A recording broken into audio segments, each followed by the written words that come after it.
Somos Epicentro. Hoy presentamos. Había un hombre que se encontraba en una profunda tristeza. Pónganme mucha atención. Clamaba en la soledad que estaba viviendo, porque se le había entregado la palabra de Dios. Y esa palabra de Dios no era escuchada. Era rechazada incluso por los más cercanos. Había en su corazón mucho dolor. Tenía un corazón cargado de tristeza por esa oposición que sentía o que encontraba en aquellas personas que estaban cerca de él o a quien él le predicaba. Y clamaba en la intimidad con el Señor, clamaba por ayuda. Pudo expresarle lo que estaba sucediendo. Y estamos hablando nada más y nada menos que este hombre era el profeta Jeremías. Un hombre que creía en el poder de Dios que había transformado su vida y que lo había entrenado, pero que no podía a través de su voz transformar a la gente. Era conocido como el profeta llorón. Al mismo tiempo, el profeta Jeremías recordaba con mucha gratitud esos momentos cuando descubrió a Dios a través de sus lecturas de la Torá, y que desde niño devoraba con avidez, encontrando gozo en su corazón. Diga gozo. Delicia como miel en sus labios cuando las pronunciaba, y conociendo que todo venía de aquel hombre, de aquel Dios que ya una vez él, siendo hombre, lo conoció como el Dios de los ejércitos celestiales dentro de él. Pero su camino, el camino del profeta Jeremías, no fue fácil, como muchos de nosotros. Estaba lleno de indignación, podía ver los pecados en los demás y el poco interés que había por el Dios Todopoderoso. El sufrimiento de él persistía tanto, su herida parecía incurable, se sentía perdido, como si la ayuda de Dios estuviese muy, pero muy lejos. En su desesperación, clamó insistentemente a Dios, cuestionándose del por qué sentía ese sufrimiento. Fue entonces que en medio de esa angustia pudo escuchar la voz del Señor. Dios respondió, pero con una promesa de restauración. Diga restauración. Porque Dios nos responde como realmente nos conviene a nosotros, no como nosotros se lo pidamos. Y ese Dios, pudo escuchar la voz de Dios diciéndole: a ver, Jeremías, ¿qué estás haciendo? ¿Qué te está ocurriendo? Yo solo puedo restaurarte y volverte a tu propósito. Y dice esta palabra, o escucha esta palabra: si regresas a mí, te restauraré, para que puedas continuar sirviéndome, dice el Señor. Y agrega esto: Si hablas palabras beneficiosas en vez de palabras despreciables, como lo estaba haciendo, serás mi vocero. Tienes que influir en ellos y no permitir que ellos influyan en ti.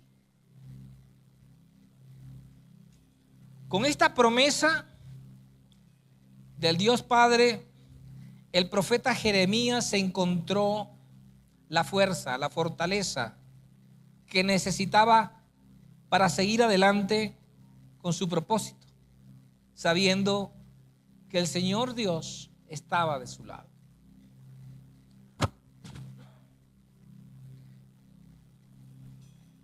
Y quiero detenerme un momento acá. ¿Cuántas veces nosotros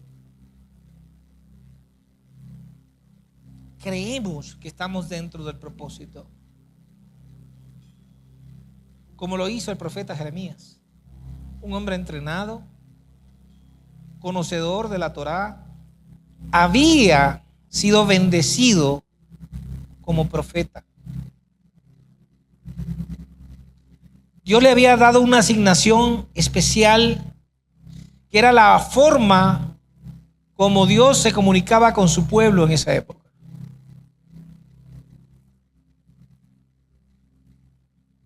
Estaba dotado y embestido, preparado para cumplir el propósito.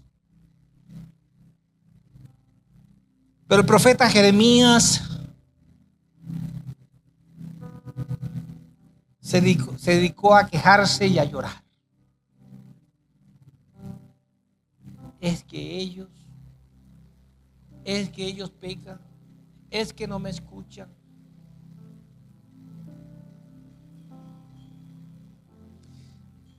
Si entendemos realmente el propósito de la cruz,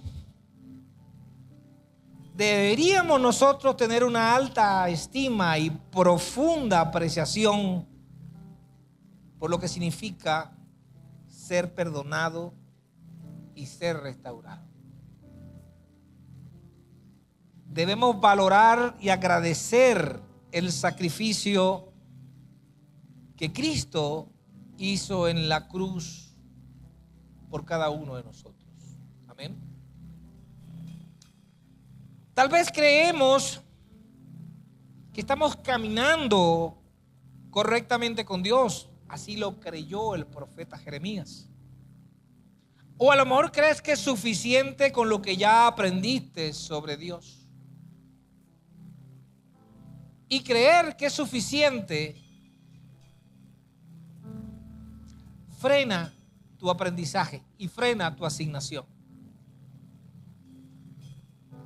Tal vez defiendes en el poder del conocimiento, como lo hizo el profeta Jeremías, lo que Dios quiere hacer.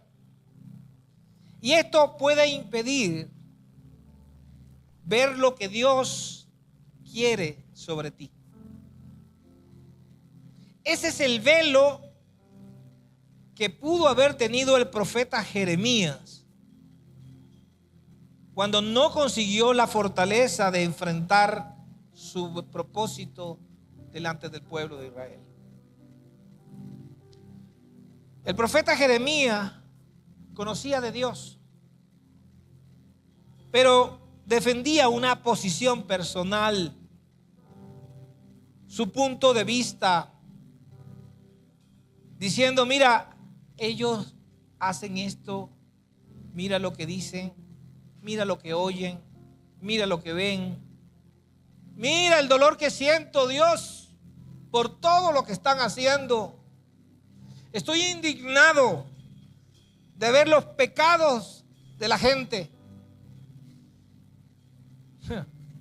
Como si la ayuda de Dios fuera tan lejana.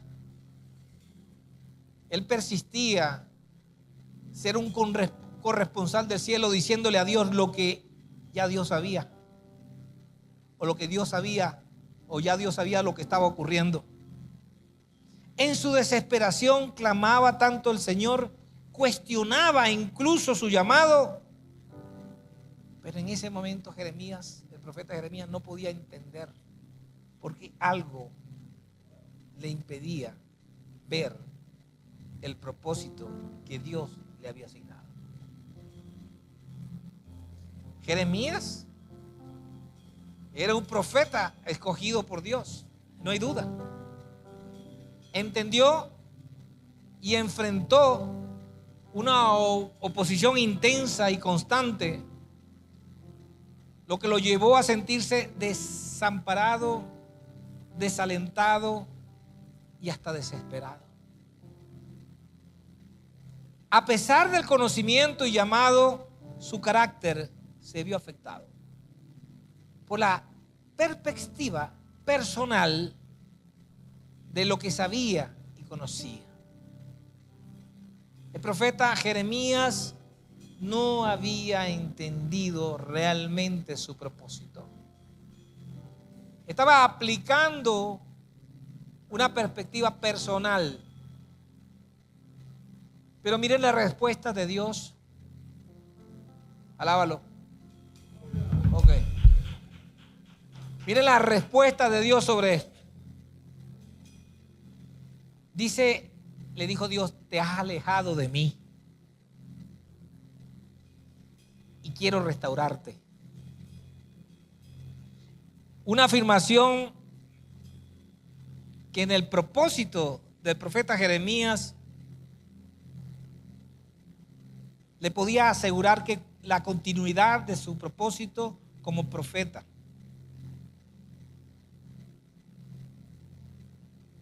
Aseguraba que el discurso que él daba venía de Dios y no podía ser afectado en su propio carácter. Su regreso implicaba no solo una renovación espiritual, sino también un fortalecimiento de su capacidad de cumplir con el objetivo.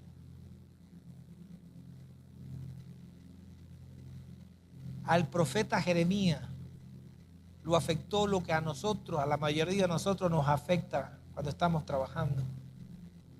Las sorpresitas que nos llevamos cuando comenzamos a hacer la labor que Dios quiere que hagamos en nuestro propósito.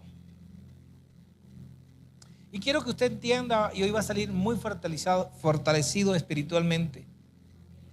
Gracias por tu amén. Vamos a leer en el capítulo 2 de Efesios, del 1 al 7.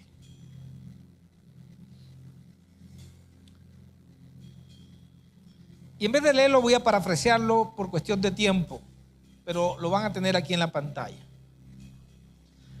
Ahí Pablo nos explica de cómo era nuestra vida o cómo vivíamos antes de nuestra conversión. Nos recuerda qué era lo que hacíamos antes, cuando estábamos muertos a causa o por causa de nuestra desobediencia. Vivíamos en pecado, obedeciendo al diablo. Se llama así, diablo. El líder de los poderes de este mundo invisible, porque no lo podemos ver, que es el espíritu que actúa en el corazón de aquellos que niegan obedecer a Dios. Todos vivíamos así en el pasado, siguiendo los deseos de nuestras pasiones carnales y la inclinación de nuestra naturaleza pecaminosa. Pero Dios nos quiere restaurar. ¿Y saben lo que significa restaurar? Restaurar significa volverte a hacer, dejarte como nuevo. Si Dios nos quiere restaurar a nosotros es porque en un momento estábamos perfectos, ¿verdad? Y nos echamos a perder. Hablando del profeta Jeremías, Dios le dijo a Jeremías, te voy a restaurar. Porque así como estás, no puedes seguir cumpliendo la labor o el objetivo o la misión o el propósito que yo te he encomendado. te voy a restaurar.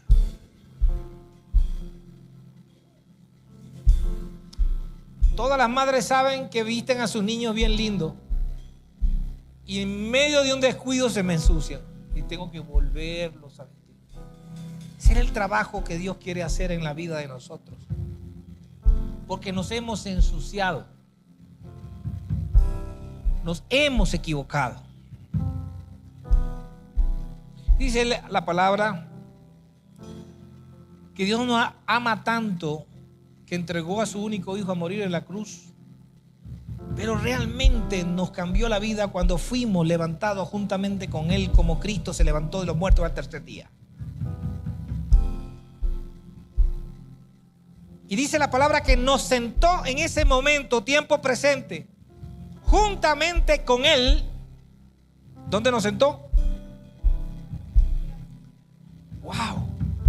Es decir, nos restauró y nos sentó juntamente con Él en lugares celestiales. Tiempo presente. Estamos sentados en lugares celestiales porque estamos unidos a Cristo Jesús. ¿A quién estamos unidos? Y dice la palabra, por eso la palabra es tan eficaz. Y habla en tiempo futuro, en modo futuro, dice. Dios puede ponernos como ejemplos de la increíble transformación que tú has tenido cuando te entregó todas las riquezas de su gracia. Dígame por eso. Porque se ve en nosotros el trabajo restaurado, el trabajo hecho por Dios en nuestra vida. Y se evidencia que estamos unidos a Cristo Jesús. Pero miren lo que dice Efesios capítulo 4, 17 y 19. Ahí Pablo nos habla de cómo debemos vivir hoy. Pablo nos enseñó hasta ahorita de cómo vivíamos antes. Y ahora nos dice el cómo debemos vivir hoy. Dice que debemos vivir como hijos de luz. Diga, yo vivo como un hijo de luz. Y también dice que tienes la autoridad del Señor para vivir de esa manera, impactando a la sociedad. Y debemos vivir, dice la palabra, como conocedores. Porque aquellos que no son conocedores, están irremediablemente confundidos. Pero yo he visto gente que conoce mucho de la palabra. ¿O acaso el profeta Jeremías no sabía de memoria lo que tenía que aprenderse? Y fue confundido. Tuvo que ser restaurado para que siguiera su propósito. Así que esto no es con los amiguitos de la esquina o los que están fuera de la iglesia. Esto es para la iglesia. Aquellos que viven confundidos o que endurecieron el corazón, rechazando a Dios una vez que ya lo habías conocido. ¿Y cómo rechazamos a Dios? Cuando actuamos en desobediencia. Diga desobediencia. Jeremías, cuando se atrincheró o cuando se atrincheraba en su posición personal, viendo lo que estaba ocurriendo, actúa como aquellos que no conocen a Dios. Por eso no conseguía respuesta de Dios. Porque él cuidaba más su posición personal, diciendo estoy fracasando, no estoy cumpliendo las metas, no estoy cumpliendo el objetivo. Entonces le preocupaba más su posición personal que la labor que él tenía que hacer. Y entró en queja. Entró en quejabanza, que es la alabanza que no le agrada a Dios, que es la alabanza de Satanás. Oponiéndose o describiendo lo que ya Dios sabía. Yo no te envié Jeremías, yo no te envié Pedro, Luis, Carlos, Juan, a que tú me digas cómo están las cosas. Yo sé cómo están las cosas. Yo te envío para que tú enfrentes eso y lo restaures. Porque si no, te conviertes en parte del problema y no en la solución del problema. Y yo te he enviado para que restaures portillos caídos, puertas rotas y quemadas. Y esto es lo que quiere Dios con nosotros en la actualidad. Que podamos tomar las enseñanzas de Jesús. Para que podamos nosotros ser fuertes y valientes, esforzados. Buenos padres, madres. Por eso quiero que dejen hasta acá este pensamiento. Y quiero hacer un punto y aparte para profundizar en cómo lo hacía Jesús. Jesús predicaba con elementos sencillos y comprensibles para la gente común de la época, para que la gente pudiese entender. Y Jesús sabía que en la época la mayoría de gente vivía del pastorado de ovejas, salvo algunos, excepciones. Y Jesús sabía que los pastores construían rediles, corrales para sus ovejas. Y los construían con piedra. Una piedra, otra piedra. Una piedra y hasta que hacían un corral.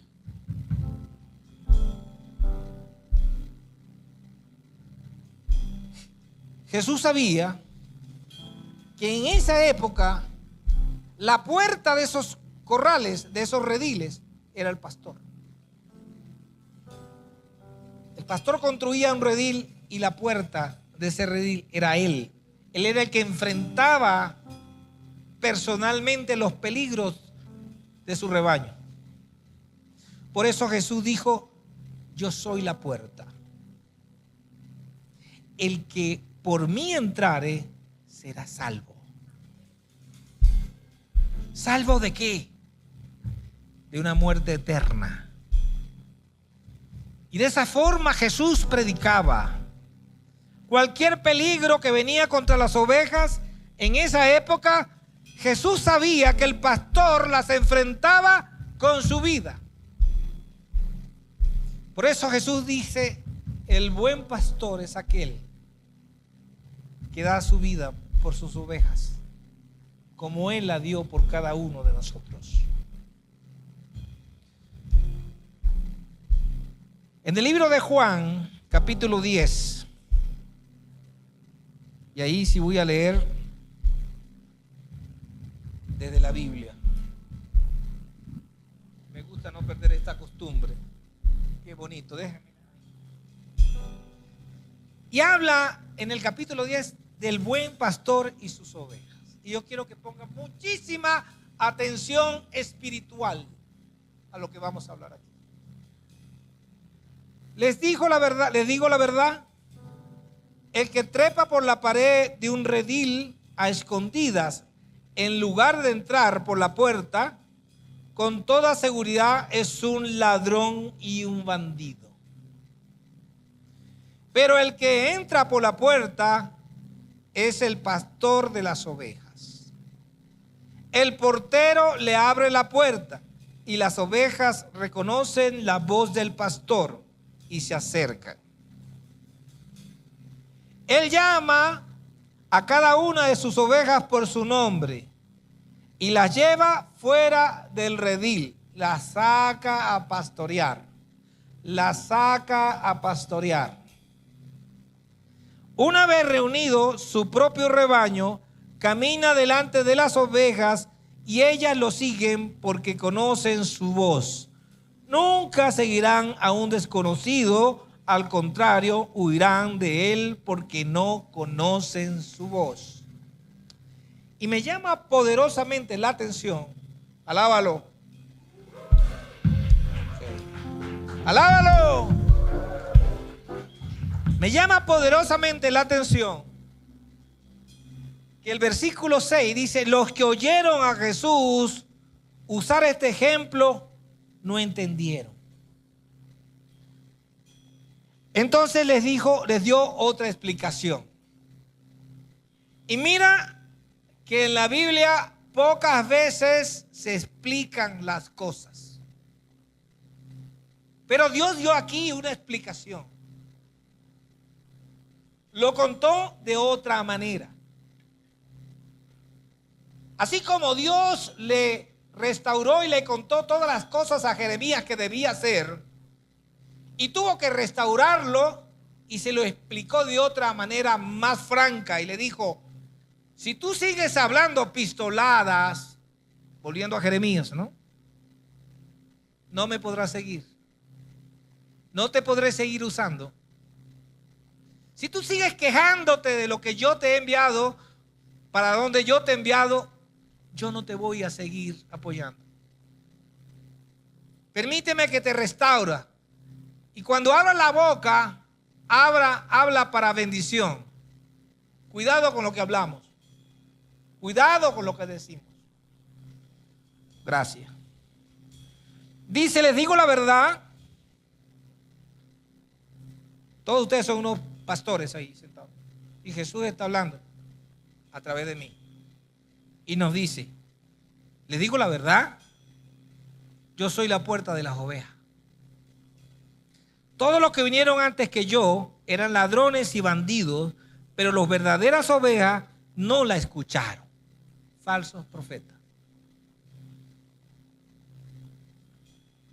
Yo soy la puerta. Los que entren a través de mí serán salvos.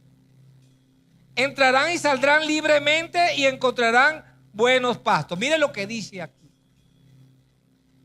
Entrarán y saldrán. Hay libre albedrío aquí, ¿no?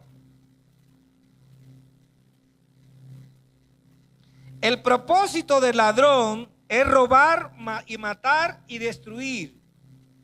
Mi propósito, habla Jesús, es darle una vida plena y abundante. Es darle una vida plena y abundante. Alábalo.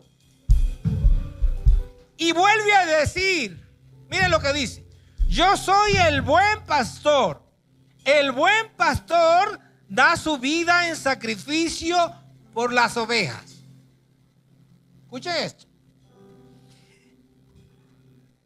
El que trabaja a sueldo sale corriendo cuando ve que se acerca un lobo. Abandona las ovejas porque no son suyas y él no es su pastor. Entonces el lobo ataca al rebaño y lo dispersa. El cuidador contratado sale corriendo porque trabaja solamente por el dinero y en realidad no le importan las ovejas. Y el 14 dice: yo soy el buen pastor. Les conozco, dice, conozco mis ovejas y ellas me conocen a mí, como también mi Padre me conoce a mí y yo conozco a mi Padre. Amén. Analicemos. Cuando decidimos seguir a Jesús para vivir a la altura de la nueva vida en Cristo, automáticamente dejamos de obedecer a Satanás. Porque ese es el príncipe de este mundo. Jesús dijo una vez: yo entré a este mundo para hacer juicio. Diga juicio. Para dar vista a los ciegos. Y vamos con los ciegos ahora. Y ahora lo van a entender porque lo vamos a analizar con Jeremías. Y para demostrarle a los que creen que ven, que en realidad son ciegos. A veces Dios debe exponer lo oculto. para que la persona despierte y pueda ser ayudado. Diga, Dios me ayuda. Y si me tiene que poner, lo hará. La única forma de restaurarte es que tú le permitas a Dios que te restaure. Si tú confiesas o yo confieso la causa, escuchen esto, la causa de mi pecado o de tu pecado, Dios no nos expondrá. Cuando Jesús hablaba de los ciegos, fue escuchado por unos fariseos que estaban cerca. Y ellos se sintieron afectados por lo que Jesús estaba diciendo. Y entonces le preguntaron a Jesús, ¿tú estás diciendo eso por nosotros? ¿Tú estás diciendo que nosotros somos ciegos? Jesús les contestó. Y Jesús, de verdad que es una maravilla. Mira lo que les contestó. Si fueran ciegos, no serían culpables. Los tipos sonrieron. Coma. Pero siguen siendo culpables porque afirman que pueden ver. Wow. ¿Usted entendió? Se lo repito. Vamos a repetirlo. A mí me costó como 5 veces, no se preocupe. Los fariseos le preguntaban, ¿tú estás diciendo eso por mí? ¿Qué tienes tú conmigo? ¿Por qué tú me dices eso? Dice un dominicano. ¿Por qué tú dices eso? Entonces había un dominicano ahí entre los fariseos. Y dice, no, si ustedes fueran ciegos no fueran culpables. Coma. Pero siguen siendo culpables porque ustedes afirman que pueden ver. Y eso duele en el alma. Cuando a veces pensamos que nosotros no las sabemos todas, más una, que ya aprendimos lo que tenemos que aprender, que no tengo nada que aprender en el culto del domingo con el pastor Pedro, entonces nos convertimos en ciegos, porque Dios habla de su maravilla todos los días y cada día son nuevas. Por eso que sin confesión habrá exposición. Sin confesión habrá exposición. Debes saber que tú eres parte del proyecto de Dios. Diga, yo soy parte del proyecto de Dios. Y nadie puede jugar con eso. Nadie puede jugar contigo, menos tú mismo. Ya se me pegó el dominicano. Nadie puede jugar con tu propósito, y menos tú. Por eso Dios va a exponer la causa de tu pecado. No tu pecado, porque por ello ya Él murió en la cruz por tu pecado. Es que peco por lo mismo. Ya Él murió por eso.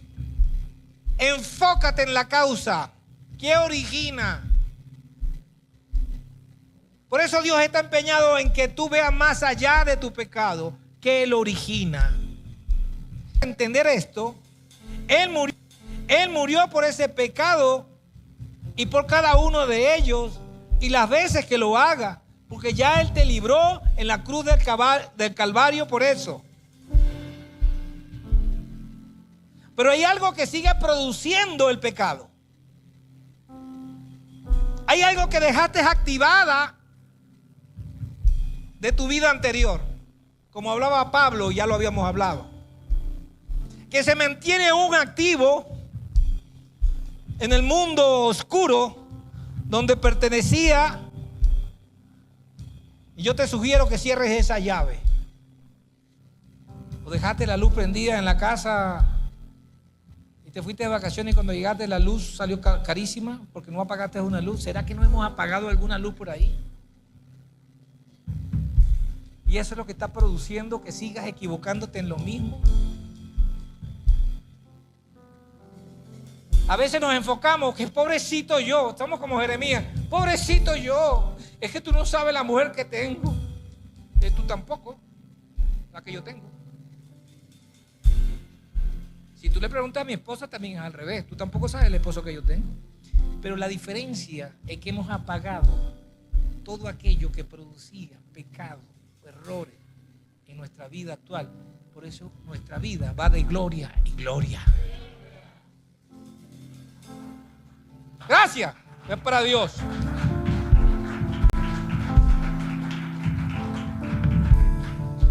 Aquí hay una clave. Y debes cerrar la llave. Cierra tu llave y ahórrate unos centavos. Dios coloca una autoridad en la iglesia, en su iglesia. Esa autoridad en la iglesia se llama pastor y es quien protege a la congregación. No hay una iglesia sin autoridad. Y los miembros de esa congregación deben reconocer esa autoridad y le deberían seguir. Deberían reconocer la voz de su pastor. Porque todo lo que habla su pastor, ustedes lo contrastan con la palabra y es pura palabra de Dios.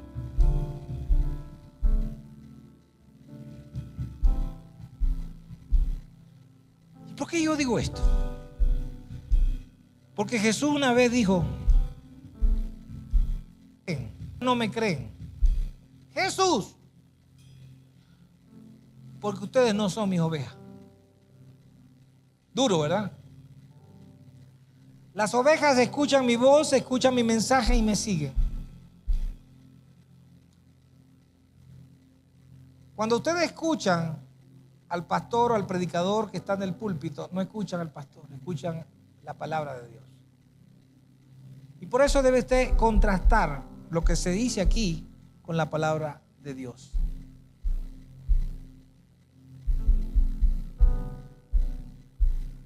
Y vamos a leer en el libro de Romanos, capítulo 3.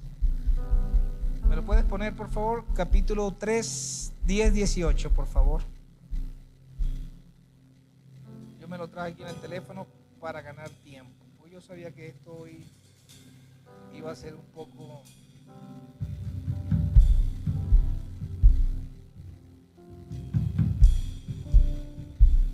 A ver. Romanos 3, 10, 18. Dice, como dicen las escrituras. ¿Qué dicen? Las escrituras. No hay ni un solo justo, ni siquiera uno. Nadie realmente sabio, nadie busca a Dios. Todos se desviaron, todos se volvieron inútiles. No hay ni uno que haga lo bueno, ni uno solo. Lo que hablan es repugnante, como el mal olor de una tumba abierta. Su lengua está llena de mentiras, veneno de serpientes gotean por sus labios. Su boca está llena de maldición y amargura. Se apresuran a matar, siempre hay destrucción, sufrimiento en su camino. No saben dónde encontrar paz, no tienen temor de Dios en lo absoluto.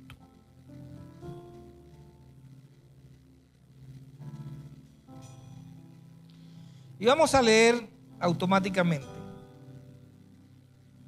lo que dice Efesios 6, capítulo 6, versículo 12. Mire lo que dijo anteriormente. Y aquí dice que nosotros no luchamos contra enemigos de carne y huesos, sino contra gobernadores malignos y autoridades del mundo invisible, contra fuerzas poderosas de este mundo tenebroso y contra espíritus malignos en los lugares celestes.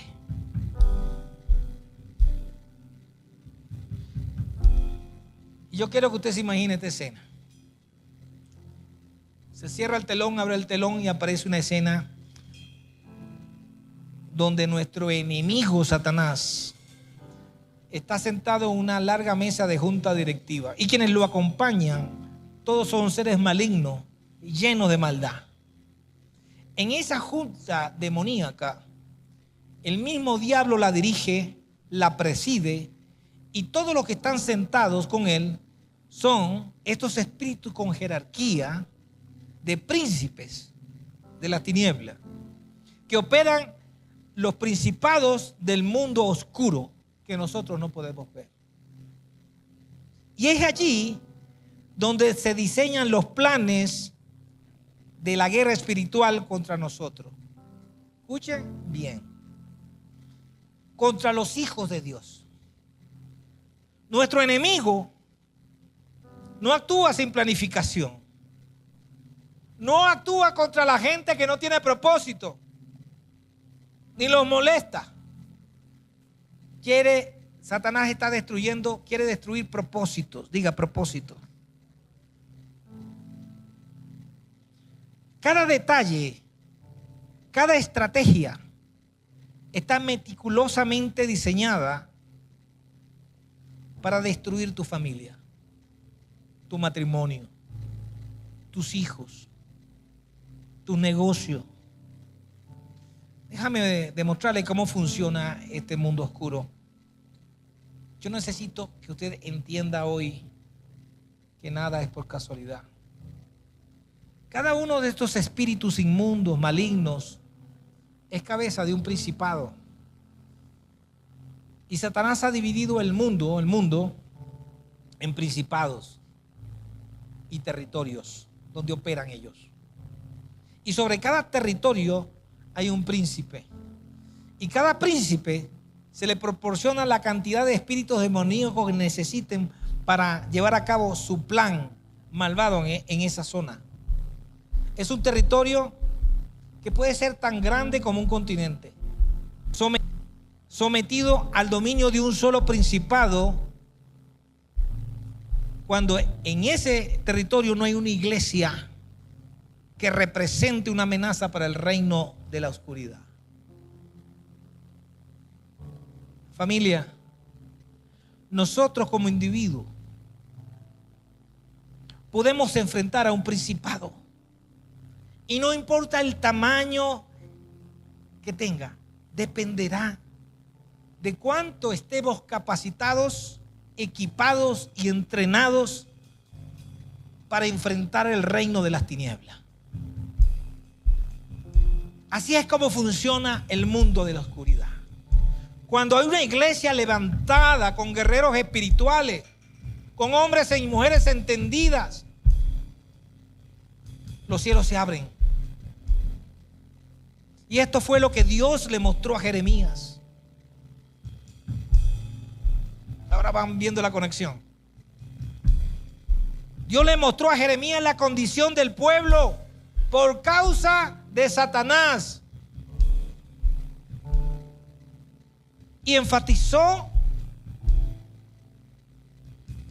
que él había sido asignado ahí para derribar, arrancar, derribar y destruir la maldad que había sido impuesta del pueblo. Y él se asustó y empezó a llorar. Es que no me hacen caso. Si vas en tu propia carne, no te van a hacer trompetillas. Pero si vas en el nombre de Jesús, si vas en el nombre del príncipe de los cielos, del rey de los cielos, del rey de reyes y señores de señores, se tienen que apartar. Si es para Dios, alábalo. Y quiero que leamos también, ponemos Efesios 6 del 10 al 18. Y anoten los que van a hacer tarea en su casa. Ahí dice que nuestra batalla es espiritual. Y debemos estar preparados para esa batalla espiritual. Entendiendo que toda nuestra fuerza viene del Señor. Toda, absolutamente toda. Debemos colocarnos todas las piezas de la armadura de Dios, porque para eso nos las entregó, para resistir el día malo, porque ya Él venció el mundo, ya Él ha vencido el mundo y nos ha dado el poder. Mucha gente dice: yo vencí el mundo. No, usted no venció el mundo, Jesús venció el mundo. Solo que le dio el poder a usted y a mí. para derribar, para destruir, para arrancar y para instaurar el reino de los cielos aquí en la tierra. Alábalo. Así que debemos ponernos toda la armadura de Dios en conocimiento. Él le venció el mundo y nos dio el poder para resistir. Para que dice la palabra, para que resistan al diablo y hacerlo retroceder, y las tinieblas se tienen que apartar y la luz entrará. Porque Dios te dijo, la palabra dice que nosotros somos luz en medio de la oscuridad. ¿O no lo dice? Pero para ello debemos mantenernos firmes en nuestra fe, sin dudar, entrenados y equipados, unidos en oración y en la unanimidad, como lo hicimos por la nación de Venezuela y por la nación del Ecuador. La victoria ya Cristo nos las entregó en nuestra mano. Y lo que denle un aplauso al Señor. Ahora, ¿qué debemos hacer nosotros? Lo primero es hacer lo que Jesús le dijo a Nicodemo. Debemos nacer de nuevo. No podemos seguir viviendo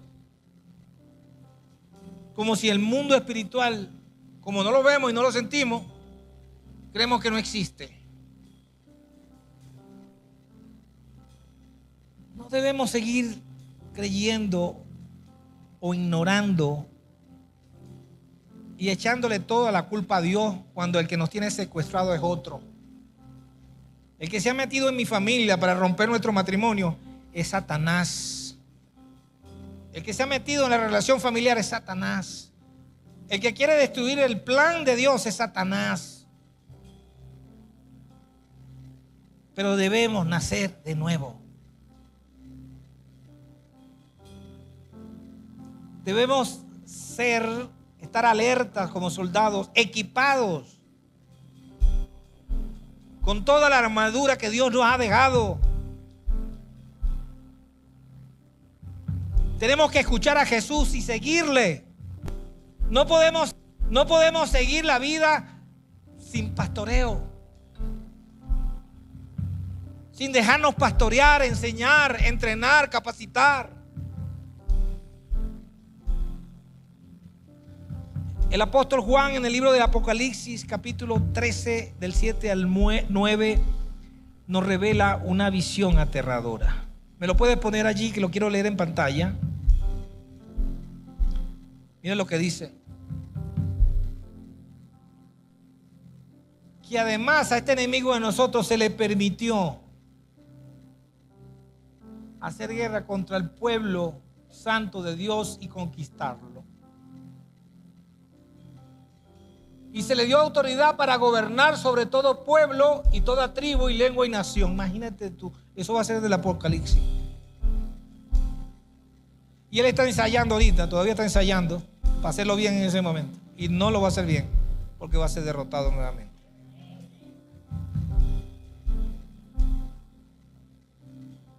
Él tiene autoridad para hacerlo, pero nosotros tenemos la armadura de Dios para resistirlo. Y para no permitir que no toque ni siquiera un pelo. Este versículo enfatiza la guerra espiritual entre dos fuerzas. Entre el mal, representado por la bestia, y la salvación,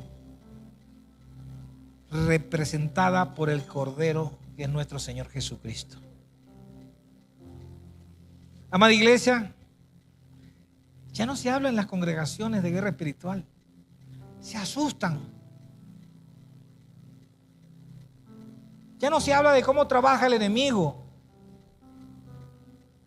Ya no se prepara la iglesia para enfrentar el enemigo de nuestras familias, de nuestros hijos.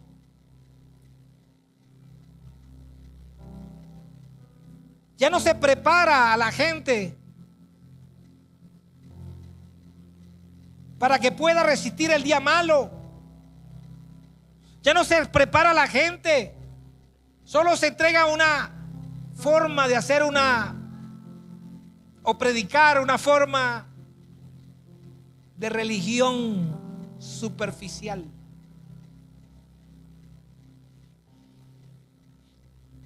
Pero Dios lo único que quiere es que nosotros despertemos y entendamos que hay una guerra espiritual que se libra allí por nosotros, allá afuera por nosotros. Y que la vida espiritual es tan real como la que podemos ver con nuestros propios ojos. Están dividiendo nuestras familias, están destruyendo nuestros matrimonios, están destrozando nuestros corazones.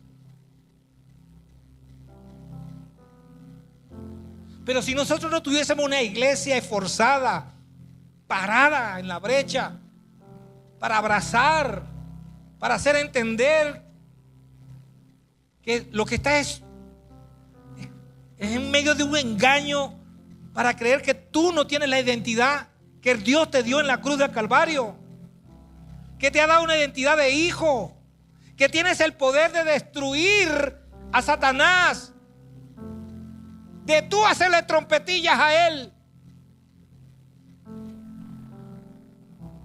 El profeta Jeremías lo entendió después de que fue restaurado.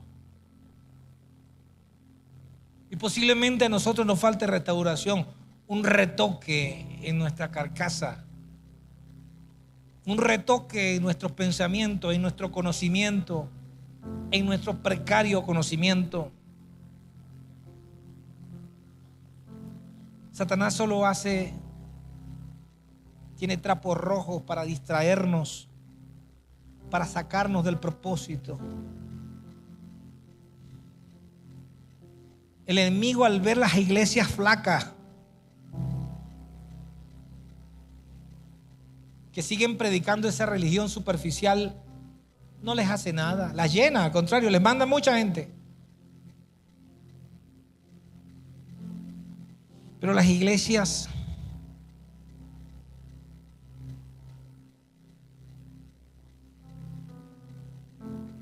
que quieren enseñar, discipular, entrenar,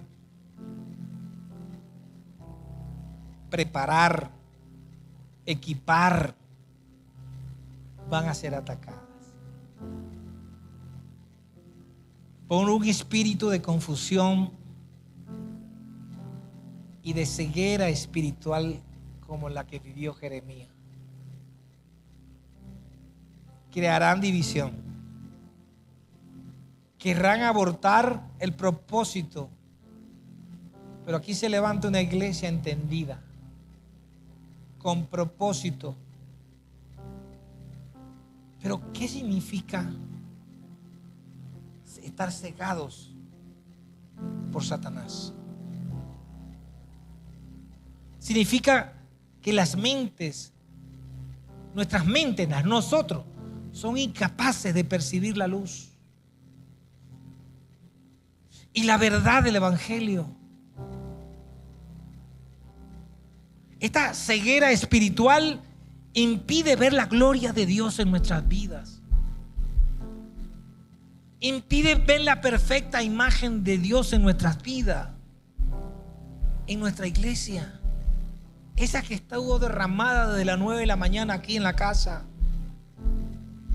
Y eso fue lo que realmente le ocurrió a los fariseos de la época. Sus mentes fueron cegadas por la religión de la época. Y su propio conocimiento de la palabra no les permitía ver más allá.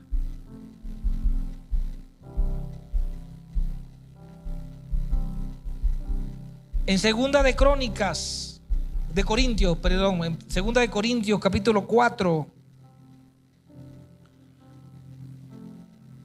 versículo 3 al 6, dice así: si la buena noticia que predicamos está escondida detrás de un velo, escuchen bien esto, solo está oculta de la gente que se pierde. Pero una vez que tu velo fue corrido, comenzaste a entender que el problema no es la lucha, no es contra mi esposa o contra mi esposo, ni contra mi jefe, ni contra mi hermano, sino que la lucha que se está desatando es contra alguien que está planificando tu divorcio, tu separación, tu destrucción familiar. Por eso, si la buena noticia que predicamos está escondida detrás de un velo, solo está oculta de la gente que se pierde. Y como usted ya ha entendido, usted no se va a perder. Usted cuando, como dijo la pastora hoy en la mañana, si se levanta así como que, ¿soñaste con quién? Porque te levantaste como feo, como de mal carácter. Conmigo tú no te metas.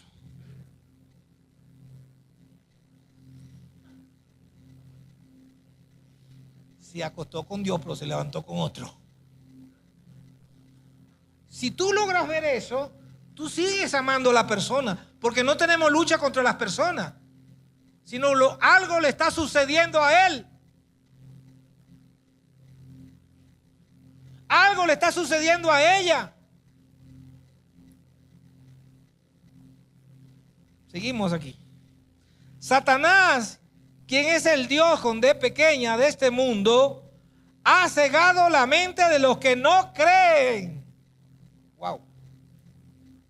Son incapaces de ver la gloria, la gloriosa luz de la buena noticia. No entienden este mensaje acerca de la gloria de Cristo, quien es la imagen exacta de Dios. ¿Quién dice amén? Como ven, no andamos predicando acerca de nosotros mismos. Este es Pablo hablando. Predicamos que Jesucristo es Señor y nosotros somos siervos de ustedes por causa de Jesús. Pues Dios, quien dijo que haya luz en la oscuridad, hizo que la luz brille en nuestro corazón para que podamos conocer la gloria de Dios que se ve en el rostro de Jesucristo.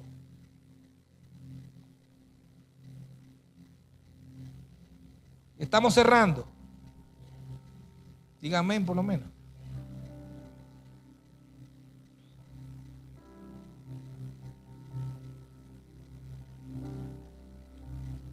Dios hace brillar el rostro de Jesús en tu rostro. Recíbalo ahí. Es para mí.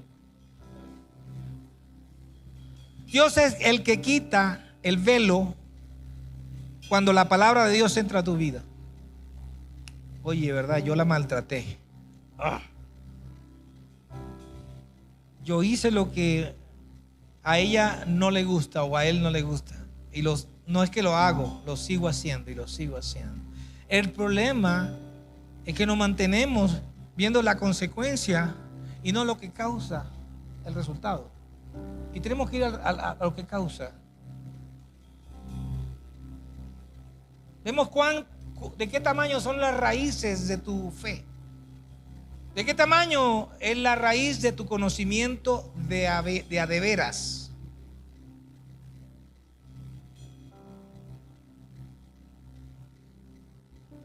Por eso Satanás siempre va a reclamar a aquellos que dejan una puerta entreabierta. Y vamos a leer en 2 de Timoteo 2, 25, 26. Mira lo que dice, mira cómo dice, cómo debemos tratar a aquellos que son incrédulos, aquellos que no creen en Dios, aquellos que se portan mal, aquellos que nos contestan mal, aquellos que sabemos que no van por buen camino. Mira lo que dice segunda, ahí lo tienes en pantalla. Y dice, intrúyelos con ternura a los que se oponen a la verdad. Tal vez Dios les cambie el corazón y aprendan de la verdad. ¿Qué te está diciendo? No te vuelvas a ellos. No seas como ellos. Eso se lo dijo a Jeremías. Tráelos a ellos con el amor de Cristo. Tu esposa te tira la puerta y tú le tiras una flor.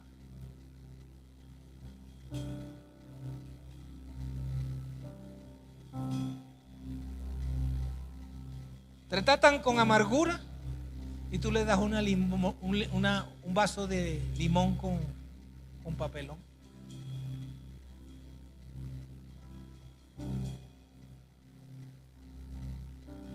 Recordamos al profeta Jeremías. Él tenía propósito, tenía la asignación y también tenía la promesa, pero se aferró a su propio entendimiento y se frustró. Y él tuvo que ser restaurado. Y al igual que Jeremías, nosotros podemos estar confundidos y ciegos. Pero una vez que Dios usa a alguien de la iglesia, de su iglesia, es el mismo Dios que está restaurando lo que Satanás ha destruido en tu vida. Y hay una gran diferencia entre recibir la palabra y simplemente escucharla. Aquellos que la reciben la ponen por obra. Porque no solamente es llamar a Dios Señor, sino hacerlo el Señor de tu vida. Hacerlo el Señor de tu vida. Iglesia, Dios nos abre la puerta que nadie puede cerrar. Estamos viviendo en tiempo como el tiempo de la iglesia de la Odisea, donde muchos cristianos son solo creyentes de apariencia, pero no hay nada en su corazón. Alábalo, alábalo.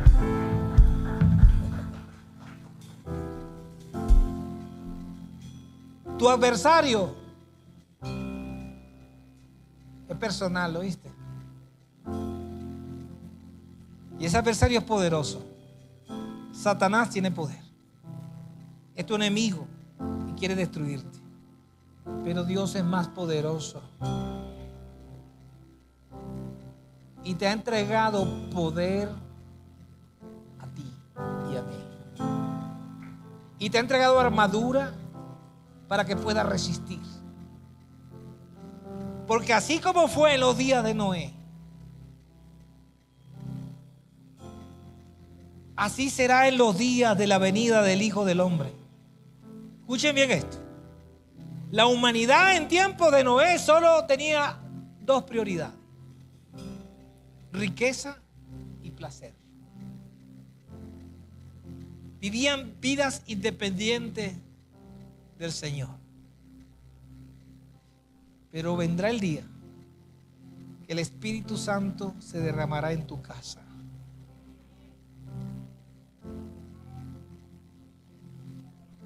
Ustedes serán bautizados con el Espíritu Santo y con fuego. Y tendrán el poder para atar y desatar. Para romper cadenas y podrir yugos.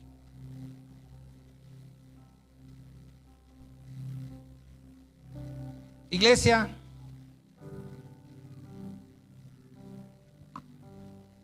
es el tiempo de enderezar nuestras sendas.